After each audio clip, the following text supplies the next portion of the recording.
Assalamualaikum warahmatullahi wabarakatuh. Anak-anakku semuanya yang aku banggakan, syukur alhamdulillah pada saat ini kita masih bisa bertemu bermuajah tatap muka meskipun dalam keadaan virtual, tetap tidak mengurangi rasa syukur kita kepada Allah Subhanahu wa taala. Semoga langkah kita termasuk langkah yang diridhoi oleh Allah dan bermanfaat baik untuk agama, bangsa dan negara. Anak-anakku semuanya yang aku banggakan, kita lanjutkan materi kita yaitu tentang Al-Quran dan hadis adalah pedoman hidup. Sebelum kita lanjutkan materi kita berdoa terlebih dahulu. Semoga langkah kita termasuk langkah yang diridhoi Allah, bermanfaat, keluarga kita tetap terjaga kesehatannya, dijaga oleh Allah. Semoga juga umur panjang, barokah, bermanfaat, dan rizkinya orang tua kita juga dilimpahkan oleh Allah dan bermanfaat, barokah juga. Dan semoga kalian, Pak Umam juga nantinya bisa bahagia, selamat dan sukses ya, apa yang diinginkan dan apa yang kita inginkan dan apa yang kita cita-citakan yang selama ini mungkin belum dikabulkan oleh Allah. Ridhoillah wali syafaati Rasulillah. Al-Fatihah. Bismillahirrahmanirrahim. Alhamdulillahirabbil alamin. Arrahmanirrahim. Maliki yaumiddin. Iyyaka na'budu wa iyyaka nasta'in. Ihdinas siratal mustaqim. Shiratal ladzina an'amta 'alaihim ghairil maghdubi 'alaihim waladdallin. Amin. Anak-anakku semuanya yang aku banggakan, Al-Quran dan hadis adalah pedoman hidup. Ini adalah materi kita. Kalau kita mengacu dari judul ini, Al-Quran dan hadis adalah pedoman hidup. Berarti kita hidup ini pedomannya adalah Al-Quran dan hadis. Ketika kita betul-betul berpedoman pada Al-Quran dan hadis, meskipun hukum Islam itu nantinya ada ijma dan qiyas, nanti kita bahas juga, dan itu materi kalian juga, di buku juga ada tentang ijma dan qiyas. Karena tanpa adanya ijma dan qiyas, kita juga akan kesulitan dalam menjalani kehidupan ini. Yang pertama ini sebagai pedoman hidup. Dari judul ini yang kita kupas dulu, pedoman hidup. Kalau kita tanpa ada buku pedoman atau yang memberikan petunjuk buat kita akan menjalani kehidupan ini akan rusak. Karena apa Pak Umam? Karena kita sebagai manusia itu adalah mempunyai rasa tanggung jawab betul. Kita sebagai khalifah, wa idz qala rabbuka lil malaikati inni ja'ilun fil ardi khalifah. Kita betul-betul dipercaya oleh Allah sebagai khalifah. Jadi yang merawat dunia beserta isinya juga. Dan kita juga akan bertanggung jawab kepada Allah juga nantinya. Person juga akan bertanggung jawab. Jadi buku pedoman itu adalah Al-Quran atau kitab menjadi pedoman kita yang utama, yang paling dominan itu adalah Al-Quran dan hadis nantinya. Jadi mungkin Pak Umam mengibaratkan semacam ini. Seandainya manusia dihadapkan atau diberi sesuatu yang sebelumnya itu tidak mengetahui, misal sebuah pabrik atau di situ ada mesin yang besar-besar, kita terus dihadapkan pada mesin itu, kita tidak mengetahui cara mengoperasionalkannya, terus manfaatnya itu bagaimana, terus itu nantinya kekuatannya itu berapa dan lain sebagainya, tanpa kita mengetahuinya terlebih dahulu, tanpa ada buku pedoman. Mungkin yang pasti kita tidak akan bisa mengoperasionalkan itu Pak Umam. Iya. Jadi sebagai pedoman semacam ini, kita diberi Allah Al-Quran, hadis, dan nantinya ada ijma dan qiyas, itu betul-betul luar biasa menyelamatkan diri kita. Karena tanpa adanya sesuatu aturan, Pak Umam sering bilang, kita akan yang namanya menjumpai atau menemui kerusakan Pak Umam. Iya. Nah, yang pertama, untuk Al-Quran di sini menjadi pendorong hukum yang utama, yakni surat Al-Maidah ayat 44. Al-Maidah tersendiri termasuk urutan surat yang ke-5. A'udzu billahi minasyaitonir rajim. Wa man lam yahkum bima anzalallahu faulaika humul kafirun. Jadi wa man lam yahkum, orang yang menghukumi atau ketika memberikan keadilan, menghukumi, dan hukum itu tidak mengadopsi atau mengambil dari Al-Qur'an, fama wa man lam yahkum bima anzalallahu faulaika humul kafirun, maka orang tersebut mendapat hukum dari Allah sebagai kafirun, orang yang kafir. Jadi acuannya surat Al-Maidah ayat 44. Adapun pengertiannya di sini bahwasanya Al-Qur'an itu sebagai petunjuk, Al-Isra ayat 9. Al-Isra termasuk urutan 27. Dari Al-Baqarah di situ juga ada Dzalikal kitabu la raiba fihi hudal lil muttaqin. Jadi Al-Qur'an itu tanpa ada keraguan-raguan dan hudal lil muttaqin. Jadi petunjuk bagi orang-orang yang bertakwa, muttaqin. Terus surat Al-Baqarah juga Syahrul Ramadan alladzi unzila fihi al-Qur'an hudal linnas, petunjuk juga buat manusia semuanya. Jadi untuk pengertiannya bahwasanya Al-Qur'an itu sebagai petunjuk, dalam Al-Qur'an banyak ya. Terus kedudukan Al-Qur'an sebagai sumber hukum. Di sini surat An-Nisa ayat 59. An-Nisa termasuk urutan surat yang keempat. A'udzu billahi minasyaitonir rajim. Ya ayyuhalladzina amanu atiullaha wa atiur rasul wa ulil amri minkum fa in tanaza'tum fi syai'in farudduhu ila Allahi war rasul in kuntum tu'minuna billahi wal yaumil akhir dzalika khairu wa ahsanu ta'wila.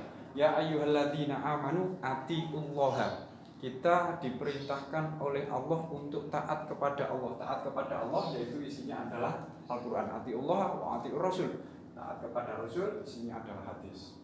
Terus An-Nisa juga ayat yang ke-105 ini sebagai juga sumber hukum.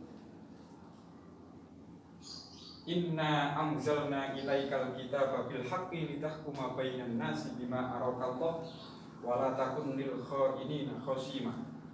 Inna anzalna, sesungguhnya kami, bahwasanya Allah itu menurunkan kepada Nabi Muhammad sebuah kitab dan membawa kebenaran untuk menjadikan sebuah hukum, menjadikan acuan untuk menjadikan sebuah hukum bainan nas, untuk menghukumi di antara manusia bima arakallah, apa yang telah diajarkan oleh Allah kepadamu, wala takun lil kha'inina khasima.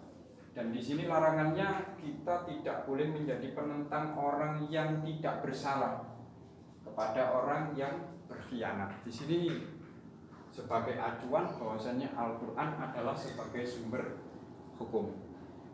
Terus kita tahu bahwasanya Al-Qur'an itu diturunkan pada bulan Ramadan ya, tanggal 17 Ramadan. Omong tadi sudah membacanya, Syahrul Ramadan alladzi unzila fihi al-Qur'an hudal linnas wa bayyinatin minal huda wal furqan. Di situ dasar bahwasanya Al-Qur'an diturunkan pada bulan Ramadan. Al-Qur'an sendiri terdiri dari 30 juz. Ada 114 surat dan 6.666 ayat. Jadi Al-Qur'an itu diturunkan selama 23 tahun atau 22 tahun, 2 bulan, 22 hari. Diturunkan di kota Mekah selama 13 tahun, di kota Madinah 10 tahun. Adapun dari 114 surat itu yang 85 surat itu diturunkan di kota Mekah, yang 29 di kota Madinah. Adapun yang 30 juz, yang 11 juz itu di kota Mekah, yang 19 juz itu di kota Madinah. Karena apa Pak Umam? Karena yang di kota Madinah itu suratnya panjang-panjang. Jadi untuk suratnya itu hanya 29, tapi kalau di kota Mekah itu ada 85, tapi juznya banyak di kota Madinah. Karena apa? Karena surat yang diturunkan atau ayat yang diturunkan di kota Madinah itu panjang-panjang. Jadi kalau diklarifikasi ke juz, banyak di kota Madinahnya. Anak-anakku yang aku banggakan. Kalau kita sebetulnya kalau Pak Umam menerangkan Al-Quran itu panjang sebetulnya. Jadi kalau bab ini 4 kali pertemuan, berarti 1 bulan biasanya jadinya. Jadi memang agak lama kalau kita belajar tentang Al-Quran dan hadis, ijma' dan qiyas. Tapi dari pertemuan yang singkat ini semoga juga mendapatkan yang sama ya. Kalau kandungan sekarang, kandungannya Al-Quran itu ada akidah, keimanan, syariat atau ibadah, dan syariat nanti dibagi menjadi hukum ibadah dan hukum muamalah, terus ada akidah dan budi pekerti. Dari satu persatu itu sebetulnya banyak ya dasarnya. Kalau kandungan akidah dan keimanan yang paling mudah ya surat Al-Ikhlas, Qul huwallahu ahad, Allahus somad, lam yalid walam yulad walam yakul lahu kufuwan ahad. Katakanlah Muhammad bahwasanya Allah itu esa, tunggal. Allahus somad, Allah tempat meminta segala sesuatu. Lam yalid walam yulad, Allah tidak beranak dan tidak diperanakkan. Walam yakul lahu kufuwan ahad, dan tidak ada yang setara dengan dia. Syariat atau ibadah banyak. Di koyok puasa ya ayyuhalladzina amanu kutiba alaikumus syiyam kama kutiba alal ladzina min qablikum la'allakum tattaqun wa aqimus sholata wa atuz zakah, dan seterusnya banyak. Jadi Al-Quran itu ada syariat tentang ibadah dan keimanan. Nah kita kalau mengacu pada syariat atau ibadah, mulanya Pak Umam tadi bilang tanpa adanya ijtihadnya para ulama. Ijtihad itu mencurahkan tenaga dan pikiran ya untuk menghasilkan sebuah hukum yang tidak keluar dari Al-Quran dan hadis.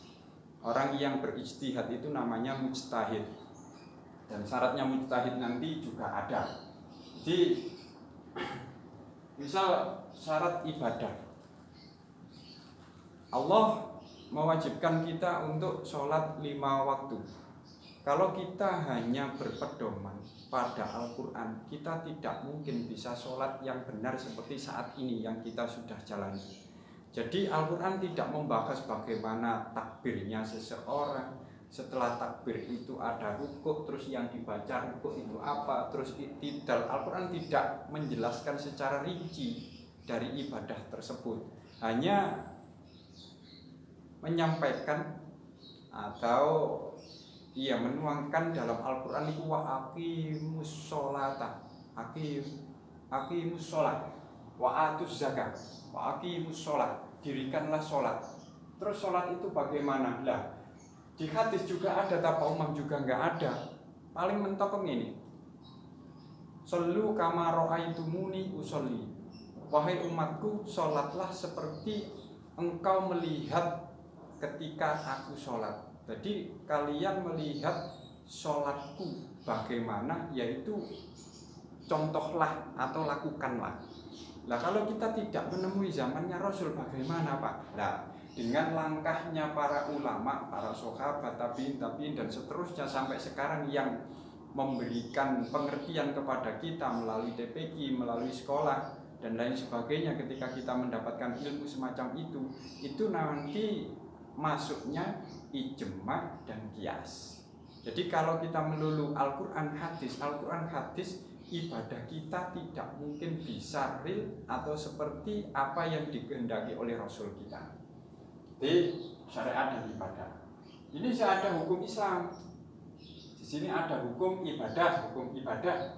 Jadi bagaimana ini hukumnya? Wajib, fardu ain, sunnah, mubah dan lain sebagainya. Hukum muamalah ini dalam Al-Quran juga ada Pak, ada juga. Wa ahallallahul bai'a wa harramar riba. Jadi bai' atau jual beli itu halal, tetapi riba itu haram. Di sini juga dijelaskan dalam Al-Quran. Terus yang nomor 3, akidah dan budi pekerti Pak. Bagaimana budi pekerti? Bahkan Rasul ketika diutus ke dunia kan yang paling utama adalah untuk merubah perilaku yang tidak baik menjadi baik. innama bu'istu liutammima makarimal akhlak. Terus dalam Al-Qur'an Pak, bagaimana langkah atau budi pekerti langkah kepada orang tua. Wa qadara rabbuka alla ta'budu illa iyyahu wa bil walidayni ihsana imma yablughanna indakal kibaru ahaduhuma aw kilahuma fala taqul lahumu uffin wala tanharhuma wa qul lahumu qawlan karima waqfid lahumu janaha dhulli minar rahmati wa qur rabbirhamhuma kama rabbayani shaghira. Bagaimana perilaku seorang anak kepada orang tuanya, bagaimana perilaku murid kepada gurunya, bagaimana perilaku seseorang dengan tetangganya, dengan tamunya, semuanya itu diatur oleh Islam. Dan luar biasanya semacam itu Pak Imam sudah menyampaikan, Islam itu betul-betul luar biasa. Masuk kamar mandi ya ada doanya, masuk masjid juga ada doanya, masuk rumah ada doanya, betul-betul diatur kaki kanan, kaki kiri dan seterusnya. Jadi tidak ada agama lain yang sebegitu luar biasanya seperti agama Islam.